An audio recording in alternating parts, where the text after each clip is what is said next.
In 1913 at Ford's Highland Park plant, building a single Model T took around 12 and a half hours. The work was divided into stations, but workers still had to walk, fetch parts, reposition tools, and move around the car itself. The process worked, but it wasn't designed for flow. Later that year, Ford's team introduced a moving assembly line. Instead of workers moving to the car moved past the workers. That single change dropped the build time to about 93 minutes. Same tools, same product. The difference wasn't effort, it was visibility. Seeing that time had a shape, and that shape could be redesigned.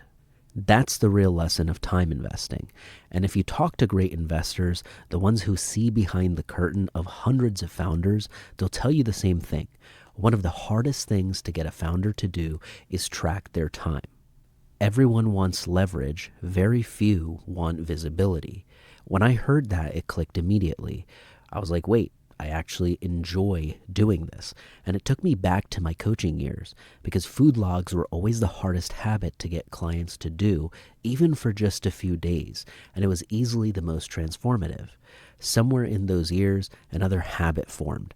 I tracked the exact time it took to write every single training program for every client.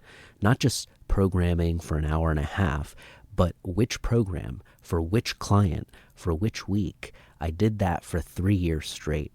And when my roster grew from a handful of people to 60 plus, this level of detail wasn't optional. It was necessary. It revealed where my effort was actually going and where systems needed to evolve. That same muscle became foundational again when I built my consulting firm, and again when I shifted into creative work. 3 different chapters, one identical skill. Trace the time, see the truth, redesign the flow. I've tracked my time for about 4 to 5 years now, not so much obsessively, but intentionally, and the data became something far more valuable than I expected. A memory bank, a record of effort that feelings can't distort. And I didn't just track how long something took, I tracked exactly what it was. Not 15 minutes on email, but which email, to who, about what. Not 45 minutes on admin, but the exact task, the client, the deliverable, the decision. Same with creative work. I know which thumbnail took 37 minutes versus which one took 2 hours, which brief took 18 minutes to write and which took 76, which edits took longer and why. This trains pattern recognition, how you build an honest relationship with your own effort. And the funny thing is, a mentor I worked for once told me, assume anything will take you 3 times longer than it takes me. And that little line stuck with me for years. Most of us aren't bad at the work, we're just bad at estimating how long good work actually takes. I could feed 5 years of time investing data into ChatGPT and have it analyze what I did right or wrong. But I don't need to. Track something long enough and the patterns become undeniable. You see where the friction repeats, you see where the leverage hides, you see the moves worth making again. A year or 2 into building my consulting business, I realized something unsettling. Financially, I was basically at the same place as my old job. Maybe $2,000 more one year, $2,000 less the next, but it didn't feel like progress. I couldn't recall what I had actually done that year. At the same time, I was doing stand-up comedy, tracking sets, writing sessions, and open mics. My attention was split across so many projects that I couldn't see the shape of my effort anymore. That's when I needed evidence, something objective, something real, something that could show me what my time was actually becoming. This tracker became that anchor. It tells the truth if you use it, whether you made progress, whether something mattered, or whether you were simply busy. Over time, that perspective becomes priceless, and there's something almost unavoidable about tracking anything. The moment you measure it, you start improving it, not because you force yourself to, but because measurement breaks the illusion. It shows you reality without narrative, and once you see reality, you naturally begin to optimize. Tracking isn't about control, it's about clarity, and clarity quietly improves the outcome. Now, I don't track my time to become a machine. I track it to understand myself. My personal test is simple.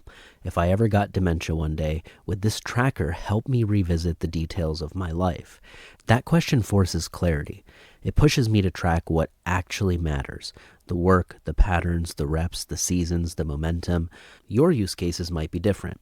Whether it's understanding how long components of your work truly takes, or building evidence of progress, or reducing friction, or designing days that compound, or stop guessing where the time went. Whatever your reason, the same truth applies.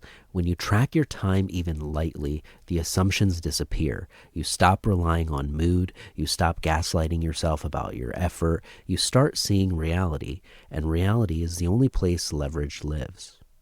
I don't often stick with habits for 4 or 5 years without getting bored or falling off the boat, but this stuck, not because it's productive, but because it's grounding. It's how I clock in and clock out of each task, how I anchor the day, how I understand what I'm really building. The tool I use daily is the Time Investing Journal, a Notion system I've used daily for years. Hundreds of my YouTube viewers have downloaded this, and it's polished enough for you to use too. Ford didn't tell his team to work harder. He redesigned the flow, and you can do the same. Time investing isn't about speed, it's about understanding, and understanding compounds. If you want to start investing your time the way Ford redesigned his assembly line, this is where I'd begin. Download your Time Investing Journal in the description below. I appreciate you hanging out. Thanks so much, and I'll see you on the next one.